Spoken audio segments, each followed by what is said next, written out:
And we'll go ahead and get started if people pop in, because I know some people just want to listen. So I just want to introduce you guys. For those of you that don't know, Deirdre is our new office manager. You guys have probably seen emails from her, probably some texts, but she joined us in May and is a rock star, like saving my life right now. I'm trying to navigate everything. And is helping to kind of get stuff started. And then Bridget is who we've hired to help run the Fine Arts Enrichment Club. She was my college roommate at Meredith. And so she's a certified teacher. She's been living up in New York for the last 900 years, I feel like, because we're all. And almost 20 years I've been gone. Yeah. Crazy. I don't want to acknowledge that we've been out of college. Because that just seems like a big number. It's true. But yeah, so she's certified yoga instructor and teacher, and is going to help run that. She's moving down back home. Yay. So we're super excited to have her. So I was just going to walk through a little bit about our plan for the Fine Arts Enrichment, and then answer questions if you guys have some, because I know there's a million questions and we don't know, nobody really knows everything that's going to go on. But the plan is that we're going to have 2 different cohorts.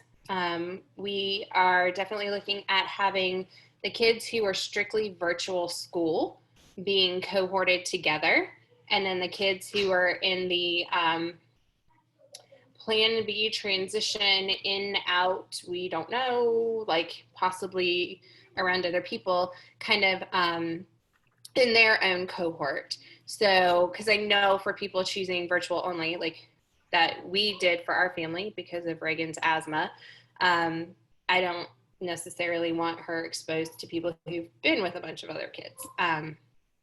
So we are going to try to keep those 2 groups as separate as possible. Their day, I know one of the concerns has been, what does their day look like?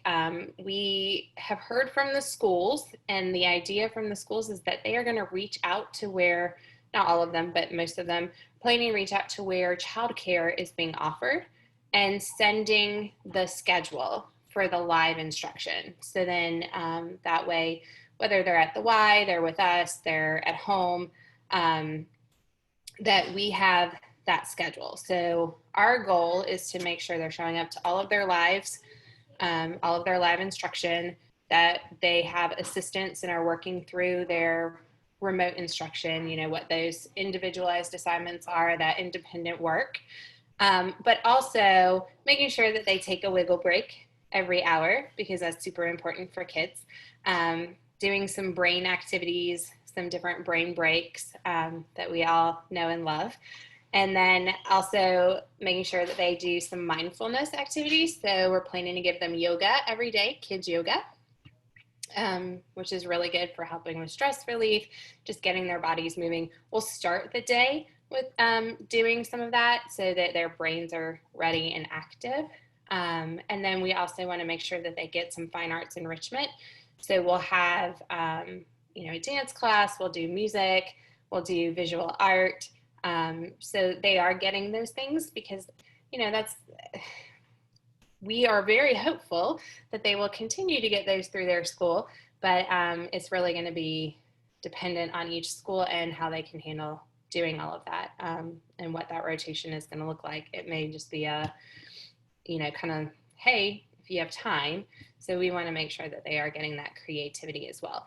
Our plan is to take them outside as much as possible, and the weather allows. That's not 180 degrees, but get them moving, get them with some fresh air, and get them time where they can be maskless, distanced apart, but having a little break, because I know for a lot of kids, that's just going to be a huge adjustment. And that's something we're looking at with schools too, that this is tough. So lunch, we're planning, you guys would bring their lunch. We're looking at working with some different contractors of having lunch brought in if it's easier and a little less stressful for you guys to just be like, hey, I just want to be on the lunch plan, like deliver their lunch and here we go. Because I get it, packing lunch is like one more thing to have to do. And sometimes kids would just rather have somebody else tell them what to eat than you. They're like, peanut butter jelly one more time. We'll also keep track of allergies, things they can and can't eat. Make sure we have some snack time and some play time, some social time, because that's important as well. So it's not just going to be sitting in front of the computer all day long every day. And over Wake County, the goal is to have 2.5 to 3 hours of virtual live instruction every day. So we'll keep them on that schedule. Things they would need some kind of device, which most schools are recommending, and I know that we've recommended Chromebooks for little ones, the ones that are the touch Chromebooks, the ones that can like actually manipulate and move stuff are the best ones. Headphones, obviously, so then they can listen to their teachers and interact with them.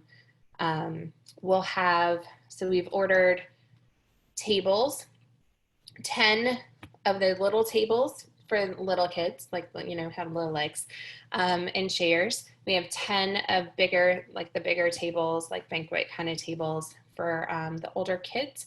And we'll have them distanced apart. So they'll have like workstation rooms, they'll have movement rooms, and then they'll have like play rooms where we can do some more screen-free activities, because that's super important too. I know that's a concern with everybody with this whole virtual model.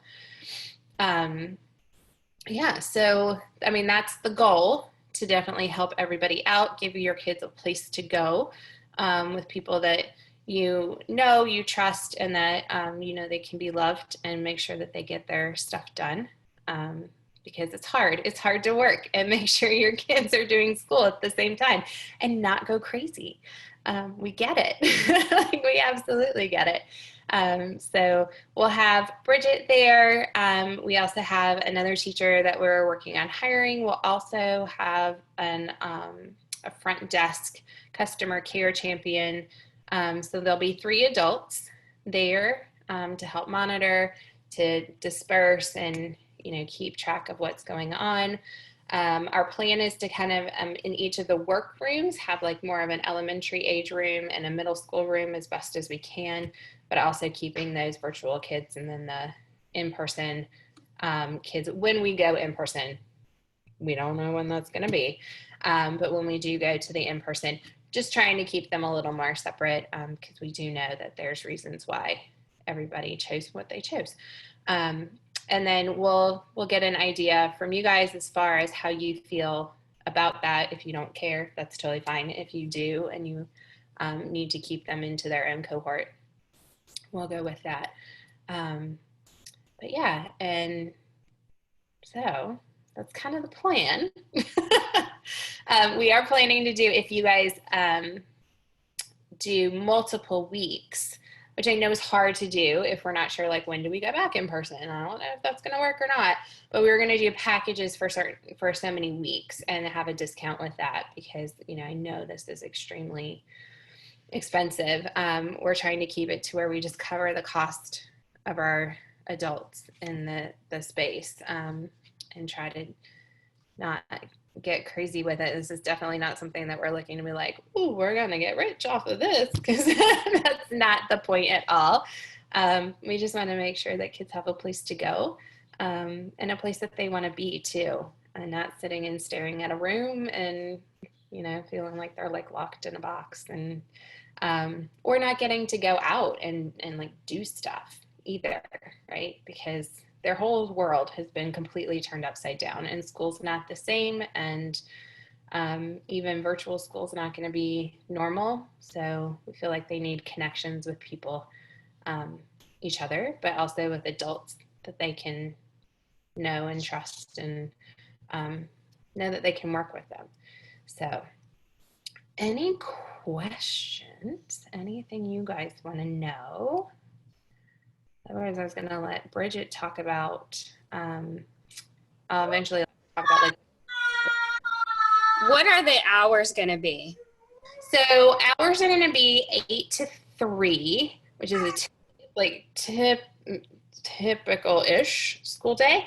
But we'll have early care drop off at 7:30 is what we're planning on, unless we hear from you guys saying that you need earlier.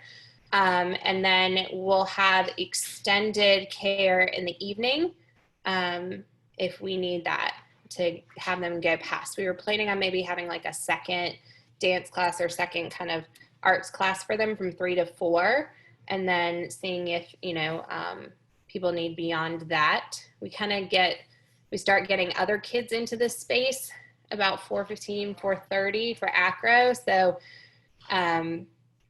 but that's not out of the realm of possibilities because all 5 rooms won't be used during that hour. So we could extend it beyond that too if we needed to. But yeah, because I know we're all trying to balance crazy schedules and whether, I don't know. And you guys can tell us too, like 8 to 5, is that going to be like a normal work day or our office is going to be a little more relaxed and lenient or I don't know. I know the school world. That's what I know, which is crazy right now.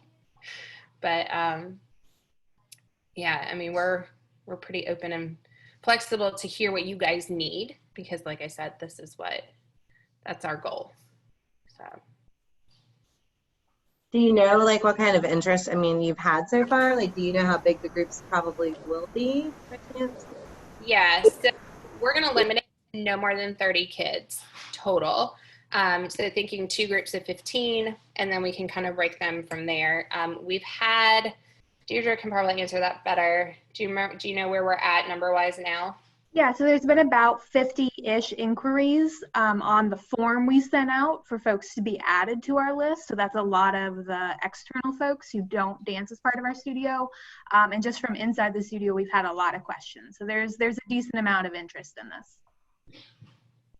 So I tried to look on my portal today and I couldn't see it. Because it's a different session. So maybe I'll have Deirdre make a Loom video of how to find it, or we can have somebody sign in as a parent and here's how you find it. No. That's good to know because we put things in there and then sometimes we think that people can see them and they can't. Yeah, I'm making a note of that right now. I could do virtual school, but then when it said, "Are you already a customer?" I clicked on that. So I was in the Jackrabbit app and I couldn't find it there. Okay. Yeah, that's where we need to maybe show how to do that. Because what we see is different than what you guys see. So it's hard to know, but we'll walk through that. We'll do that. And then 2, I mean, ideally what I'd love to have is if we have the same kids the whole time, then they become their own little group, and kind of like their own little class, which would be ideal. But then I know that, that's always, we don't know. We're virtual until we're not. So that's what we're working with right now. I have a question. Sorry. So because we're in a different county, so if they decide, because I know they've been looking at the hybrid virtual, just like Wake County originally was, if they start the in-person, would you go ahead and start, or are you going to wait until Wake County starts there, where you can do the alternating weeks? Yeah, you can do alternating weeks. So we are planning to just have it week by week in the system. So then you guys can go through, because we know that can change, right? So if you guys start with alternating and you go to plan B, then you guys can go in and register for your weeks of what's virtual. And then, for Wake County, we may have people who, when it's all virtual, don't need it. But then when we start going to the in-person, they feel like they do, or they may want it the whole entire time and then just need to drop out for that 1 week that they're in person. So I feel like it's just going to be very fluid right now. And that's why we were going to do week by week and not, sign up for a semester, sign up for a quarter, because you just don't know. It's all changing daily. Okay. That's good. How far in advance do you have to sign up? We have said as long as we know the Sunday before that Monday, as long as we have space. So I can't, since it's new, I don't know what to tell you as far as like how space will be. But, we'll have it open as far in advance, like, for as long as we possibly can. So then we know how many people we have. Because like Bridget will be there all the time. The other person that we're going to hire is going to be kind of based on numbers. So if we have 30 kids, if we go over the 15 kid mark, then we need them that week. If we don't, then we don't. So they're going to kind of be on a contract basis. That way, we're not paying somebody to be there that doesn't really need to be there. So, but we'll let them know.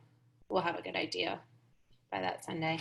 And I think once we get in and everybody kind of knows what the schedule is as we're getting towards August, well, everybody will feel a little more comfortable of planning something, at least like, hey, we're going to be virtual for probably September. Like I can sign up for September. And then like, okay, this looks like October. So like, let's sign up for October. And then if you need to drop it, like say things change, then, you can go in and drop it too.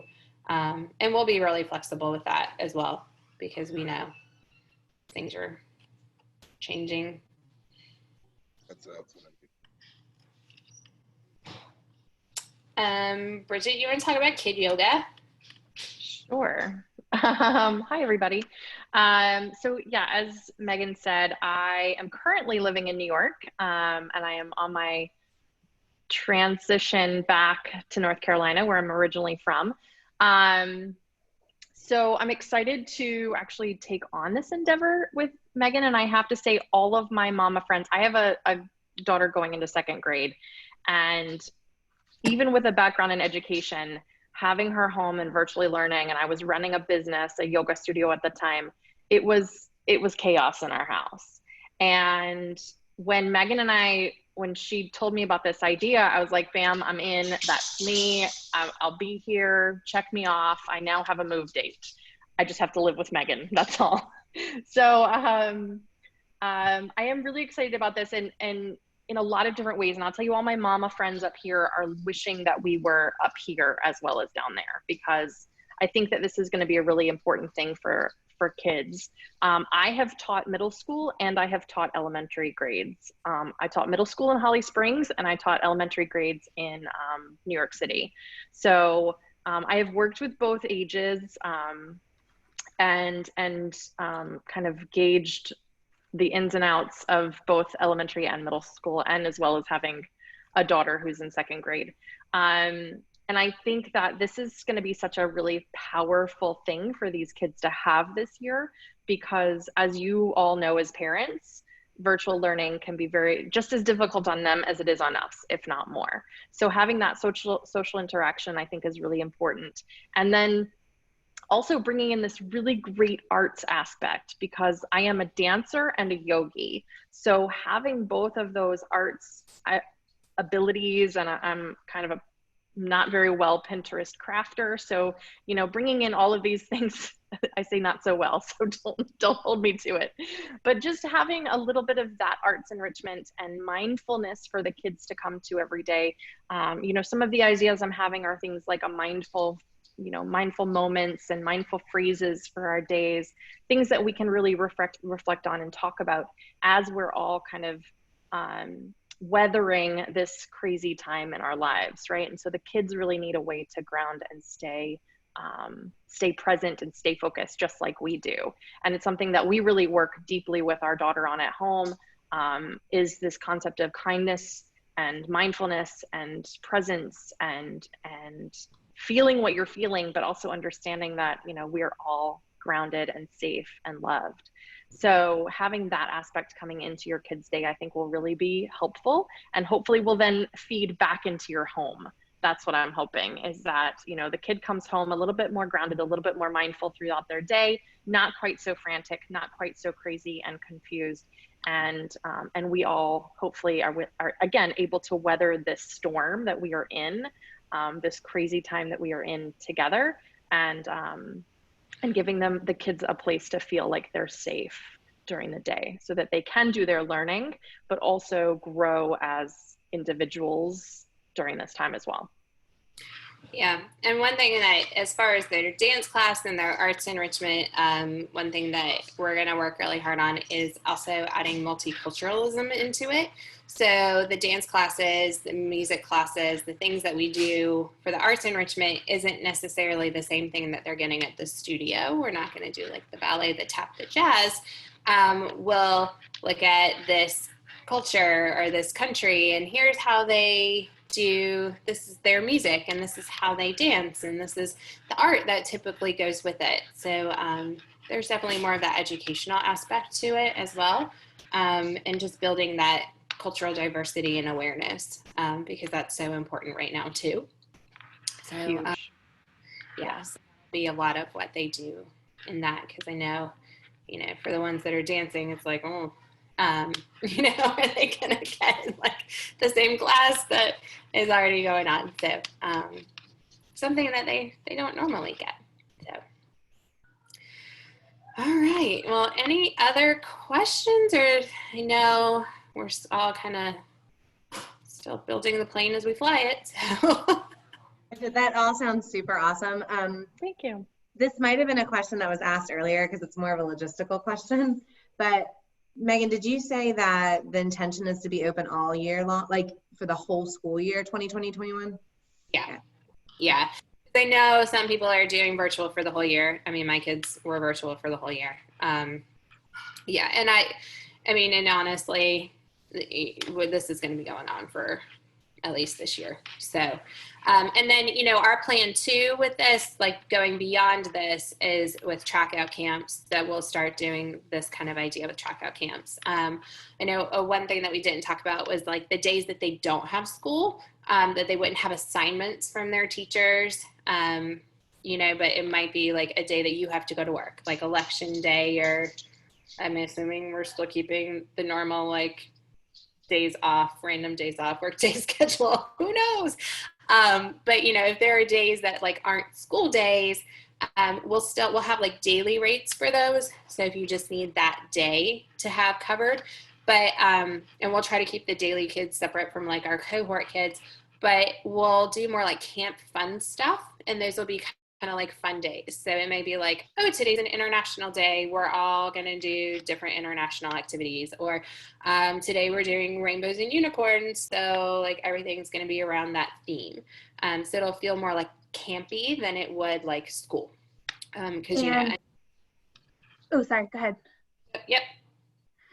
So the days are included with the week's registration. So for example, Veterans Day, if you sign up for the week of Veterans Day, you'll get that day included, and we'll open the daily rates to those folks if we have space to accommodate more. This is Jessica again. I have another question. As far as, do you know, so I'm assuming that most of the interest is coming from students at the dance studio, so majority girls, and I would be interested in both my kids doing this. And my son, I just know he's not going to be crazy about being the only boy around, so I just wanted to see, is there any interest? I mean, do you know about the boys? Most of the interest has come, I mean, we've had a decent amount of interest from within the studio, but a lot of interest from outside of the studio, and probably about 25 to 30% of it are boys, brothers, or, you know, people that are just needing somewhere for their kids to go and wanting to have that, that arts aspect, that a little more structured day than like, hey, we're just going to watch them. So yeah, they're definitely boys. My two not be the only boy. You know, and my boys are 10 and 7. So yeah, he will not be the only one, I promise. We've also had a lot of interest from the in-studio families of the siblings of a lot of our dancers. So that's where a lot of the other boy population is going to come from too. It's just, you know, brothers of the girls who dance here. Yeah. everybody's trying to figure this out. So, you know, that's kind of the goal. All right. Well, if you guys have any other questions, like I said, we recorded this, so we will put it out and make sure that, you know, we have some more information. Brenda just had messaged and said the portal to enroll will open August 1st. That we had set that, so that might be why. But we'll also do a video of how to find it. So we're planning to open that up August 1st. Because I think we had said we won't know anything before then, so we might as well just like hold tight for a second, so people don't have to. And Megan, just can I put a clarification too? You are going to do a wait list too, right? So like if you go on August 1st and you're like, oh, my week's already taken, then get on the wait list, because we can always call you and say, okay, so we have space this week, and that can also help as well.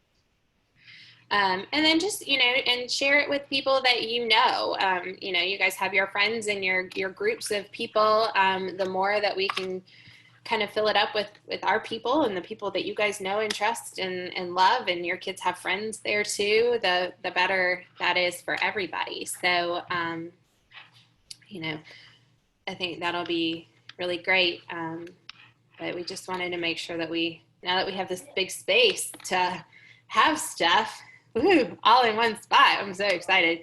And we finally got HVAC. Well, it's not fully installed, but it's coming this week. So, and we have toilets and we have sinks. So yay for that. Does this all rely on us getting to phase 3? No. Okay. No. So this can happen regardless of phase 3.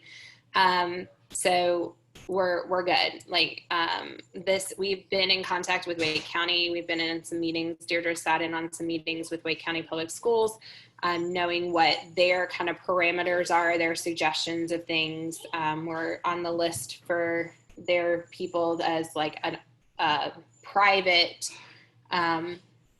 place to offer virtual remote learning enrichment help.